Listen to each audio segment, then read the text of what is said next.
Support for Central Florida Public Media comes from Orange County Library System, offering enriching programs and resources for seniors at 15 locations throughout the county. With hands-on workshops, expert-led seminars, and more, a complete list of programs is available at ocls.org/senior/events. The Florida primary is over, and the midterm election is in full swing.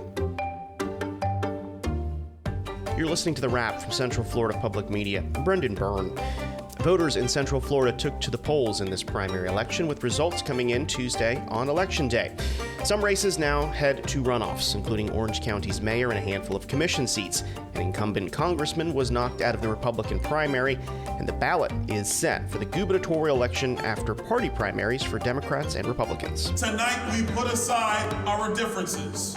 Tonight, we are one united Republican Party. Results from Florida's primary election. That's ahead on The Wrap. The big stories this week from Central Florida Public Media. But first, these headlines.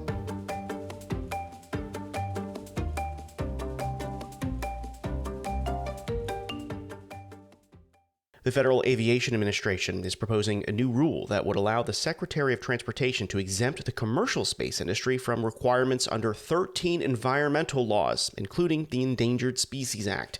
The proposal is prompting concern about how it could affect wildlife and other natural resources on the Space Coast, as Central Florida Public Media's environment reporter Molly Durig explains. The proposed rule follows an executive order President Donald Trump issued last August aimed at, quote, enabling competition in the commercial space industry.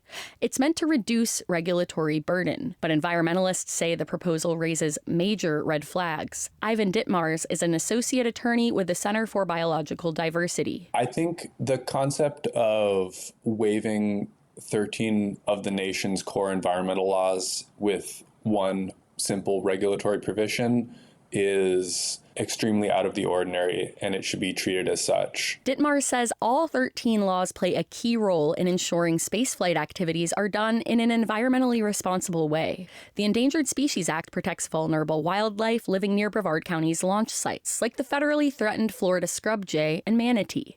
And the National Environmental Policy Act requires the government to collect and analyze information about a project's likely environmental impacts. Here, the only justification that we've really seen for abandoning those commitments is to improve corporate profits. Dale Ketchum has spent decades working within the space industry and recently retired after 18 years with Space Florida. He says he understands concerns around the proposal, but also says the current regulatory process is too burdensome. Acquiescing to industry entirely is not the answer, but by the same token, recognizing that the existing regulatory permitting process is flawed and broken and inhibiting America becoming what it wants to be. Members of the public can submit written comments through August 31st to weigh in on the FAA's proposal. Molly Durig, Central Florida Public Media. Orange County Sheriff's Office says the deaths of dozens of sloths shipped to Orlando for the failed Sloth World attraction were not the result of a criminal act. Investigators found the sloth deaths were, quote, consistent with a multifactorial animal health incident rather than the result of criminal activity or improper care. In a statement, Orlando Representative Anna Escamani writes that under current law, she accepts the conclusion reached by the sheriff's office. She writes, quote, this is why we need to change the law and rules governing captive wildlife in Florida. Escamani and others continue to work with leading sloth experts on developing policy recommendations to strengthen regulations protecting exotic wildlife in Florida. The mission to save NASA's sinking space telescope has been called off. NASA and Catalyst Space Technologies announced the news Wednesday.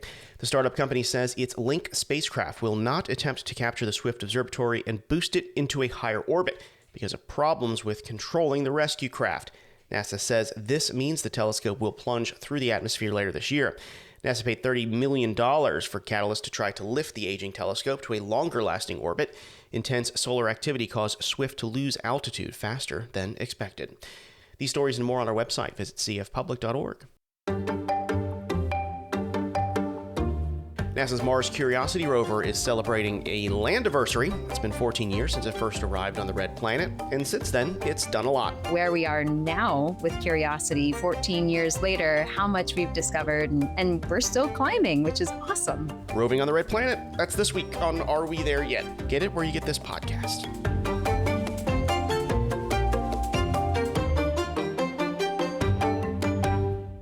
Voters in Central Florida took to the polls in this primary election, with results coming in Tuesday on Election Day. Some races now head to runoffs, including Orange County's mayor and a handful of commission seats. An incumbent congressman was knocked out in the Republican primary. And in Florida's race for governor, Congressman Byron Donalds handedly won the Republican gubernatorial nomination. For that story, Central Florida Public Media's election reporter Sam Stockbridge has more. In a packed ballroom at the Lowe's Royal Pacific Resort at Universal Orlando, filled with backers, friends, and state and federal colleagues, Donalds told the cheering crowd that the worst of the campaign was now behind him. Tonight, the primary is over. Tonight, we put aside our differences.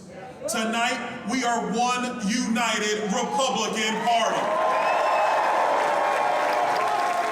With President Donald Trump's endorsement, the Naples representative, who is finishing his third term, has built up a colossal war chest with nearly $100 million raised by his political action committee alone. DeSantis, who is ineligible to run again after serving 2 terms, declined to endorse any candidate in the race, including his own lieutenant governor, Jay Collins, who finished second after Donalds. In November, Donalds will face off against Democrat David Jolly, a former Republican congressman who changed parties while in office. Sam Stockbridge, Central Florida Public Media. Former local TV anchor Ryan Elijah is now the Republican nominee for the District 7 congressional House seat. Elijah did so, beating incumbent Corey Mills, who has been mired in legal controversies. Central Florida Public Media's Joe Mario Pedersen was at Elijah's election night party and has this report. It's officially been called now. We have won the race. Ryan Elijah addressed a crowd of loved ones and supporters at a watch party at Decision Tactical in Sanford. Elijah won Tuesday's primary with 47% of the vote. His opponent, incumbent Corey Mills, had 34%.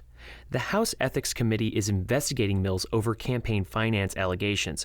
A judge also issued Mills' former girlfriend a restraining order against him after allegations of dating violence. Elijah says the allegations were his reason to step up for the district. Trust was the number one issue we kept hearing. So a lot of times they'll go to the ballot box and these are our only choices. I kept hearing from people, we're glad we have another option. And when you continue to hear that, you get a lot more confident. Bale Dalton won the Democratic primary and will face off with Elijah for the District 7 seat in the November election. Joe Mario Pedersen, Central Florida Public Media. Meanwhile, the race for Orange County mayor continues. Since none of the 4 candidates took more than 50% of the vote in the primary election, voters will choose between the top 2 this November. Orange County Clerk of Courts Tiffany Moore Russell, who took the lead in Tuesday's primary, will face off against entrepreneur Chris Messina, as Central Florida Public Media's Molly Durig explains. The room at Moore Russell's election watch party Tuesday night was filled with jubilant energy and even some line dancing. Supporters erupted into applause when the Clerk of Courts made her entrance into the room with her husband. Ultimately, Moore Russell, a Democrat, came out on top, earning nearly 32% of the vote.